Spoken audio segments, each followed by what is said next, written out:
அறதறி மதற்றே அரசின் குற்றம் ஒரு நல்ல பாடல்.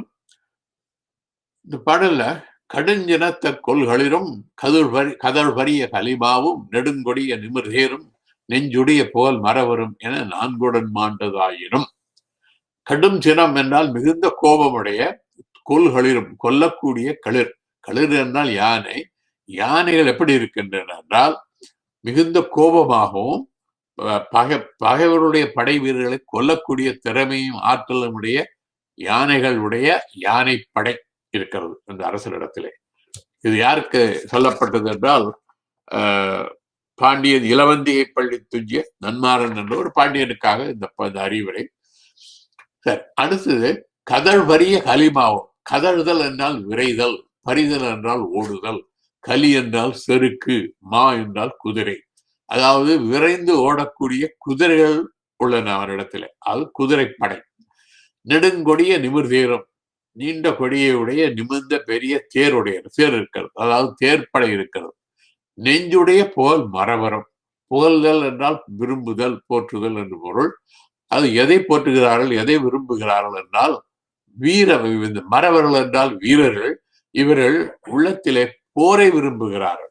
அதாவது யானைப்படை இருக்கிறது, குதிரைப்படை இருக்கிறது, தேர்ப்படை இருக்கிறது, காலாட்படை இருக்கிறது. அந்த காலத்தில் மன்னரிடத்தில் இருந்த 4 வகையான படைகள் இவைதான்.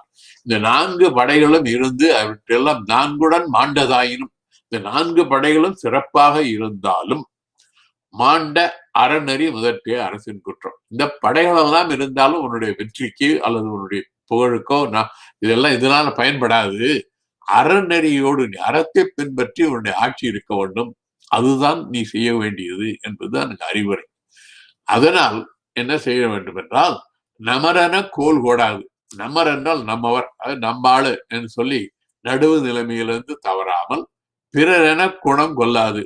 சரி, இதனால் நமக்கு தொடர்பு இல்லாதவன் என்று அவனுடைய நல்ல குணங்களை எல்லாம் ஒதுக்கி தள்ளாமல் அது நடுவு நிலைமையோடு இருக்க வேண்டும். எப்படி இருக்க வேண்டும் என்றால், ஞாயிற்றென்ன வெந்திரால் ஆண்மையும். கதிரவன் வலிமையானவன் என்று ஒரு கருத்து உள்ளது. அதனால கதிரவனை போன்ற வலிமையும் ஆண்மையும் திங்கள் என்ன தன்பெரும் சாயலும். திங்களுடைய ஒளியினாலே ஒரு குளிர்ச்சி. அதே போல சாயல் என்றால் மென்மை. அதே போல ஒரு மென்மையாகவும் இருக்க வேண்டும், வலிமையாகவும் இருக்க வேண்டும், மென்மையாக இருக்க வேண்டிய இடத்துல மென்மையாகவும் இருக்க வேண்டும். வானத்தென்ன வன்மையும். வானத்தை போன்ற வன்மை. வன்மை என்றால் வள்ளத்தன்மை. வானத்துக்கு ஏன் வானத்தை குறிப்பிடுகிறார் என்றால், வானம் தான் மழை பொழிகிறது. மழை இல்லாமல் யாரும் வாழ முடியாது. ஆகவே மழையை போன்ற வள்ளல் தன்மையும் இந்த 3ம் உடையாகி இல்லோர் கையற நீ நீடு வாழிய நெடுந்தகை. அதாவது இல்லாதவர்களே இல்லாமல் கையறுதல் என்றால் இல்லாமல் போதல் என்று பொருள். ஆக இல்லோர் கையற நீ நீடு வாழிய நெடுந்தகை. நெடுந்தகை என்றால் பெரியவனே, மன்னனே, நீ இந்த உன்னுடைய நாட்டிலே வறுமையிலே உள்ளவர்கள் இல்லாமல் நாடு செழிப்பாக வளர வேண்டும். ஆக முக்கியமான அறிவுரை என்னவென்றால், அறநெறி முதற்றே அரசின் குற்றம். நீ அறநெறியை பின்பற்றி ஆட்சி செலுத்த வேண்டும். இதைத்தான் வள்ளுவரும் வேலென்று வெற்றி தருவது மன்னவன் கோல் அதுவும் கோடாதனின். அது ஒரு மன்னனுக்கு வெற்றியை தருவது வேல் அல்ல. இங்க வேல் என்பது அவனுடைய படைகளை குறிக்கிறது. படைகளினால் அவனுக்கு வெற்றி அல்ல. வெற்றி எங்கிருந்து வருகிறது என்றால், மன்னவன் கோல் அதுவும் கோடாதனின். அவனுடைய கோல் செங்கோல். அவன் செங்கோல் செலுத்தினால்தான் அவனுக்கு வெற்றி என்ற கருத்தை வள்ளுவரும் கூறுகிறார். அடுத்த படம்.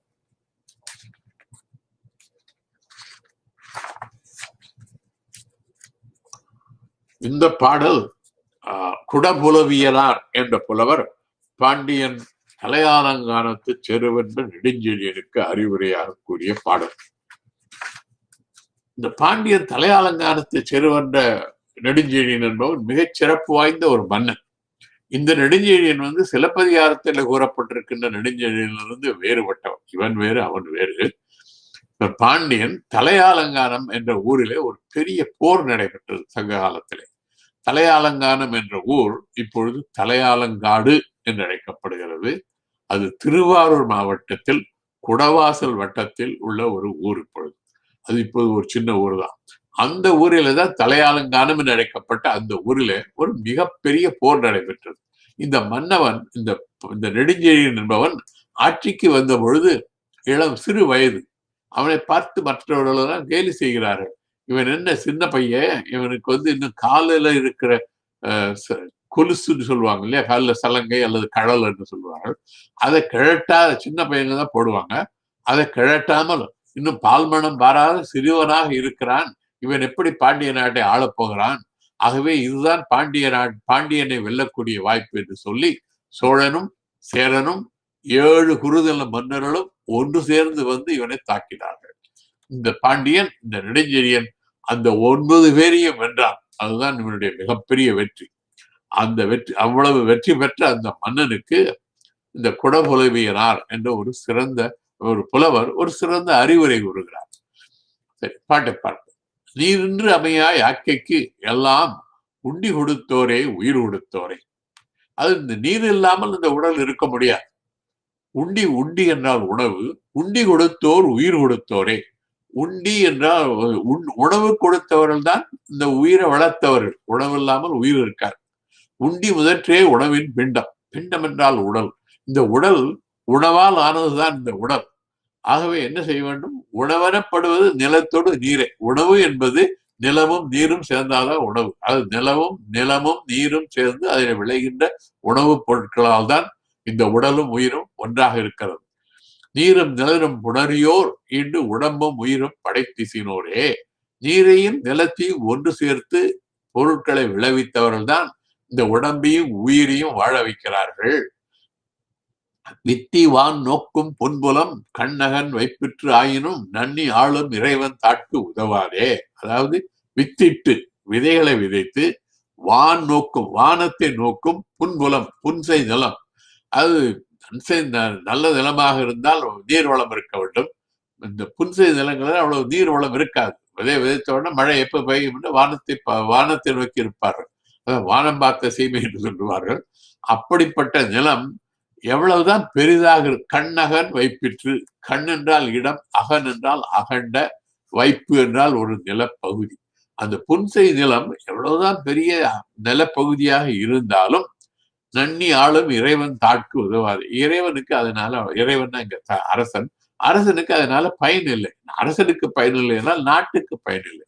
அதனால் அழுவோர் செழிய, நீ கொல்லக்கூடிய போரிலே பகைவர்களை கொல்லக்கூடிய பாண்டியனே, இகழாது. நான் உனக்கு சொல்லுகிறேன், என்னை நீ இகழாமல் கேள், நான் சொல்லுவதை கேள். என்ன சொல்லுகிறார் என்றால், வல்லே நிலநெளி மருங்கின் நீர்நிலை பெருக தட்டோரம்ம இவன் தட்டோரே.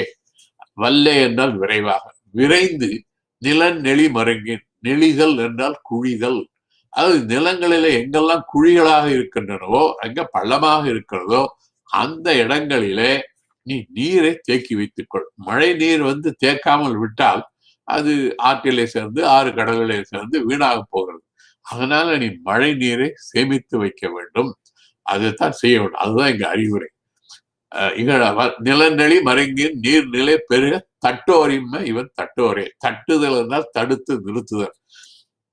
இந்த மழை நீரை நீ தடுத்து நிறுத்தி தேக்கி வைத்துக் கொண்டால்தான் இவன் தட்டோரே. அத்தகையவர்கள் தான் இங்கே தக்க வைத்துக் கொண்டவர்கள். எதை தக்க வைத்துக் கொண்டார்கள் என்றால் தங்களுடைய புகழ், ஆட்சி, செல்வம் ஆகியவற்றை தக்க வைத்துக் கொண்டார்கள். ஆகவே நீ உன்னுடைய புகழ், ஆட்சி, செல்வம் இவையெல்லாம் சிறப்பாக இருக்க வேண்டுமானால் நீ நீர்நிலையை உருவாக்கி அங்கே நீரை தேக்கி வைத்துக் கொள்ள வேண்டும் என்று 2000 ஆண்டுகளுக்கு முன்னாலே புலவர் நீரினுடைய பெருமை, அதனுடைய அருமையை பற்றி தெளிவாக சொல்லுகிறார்.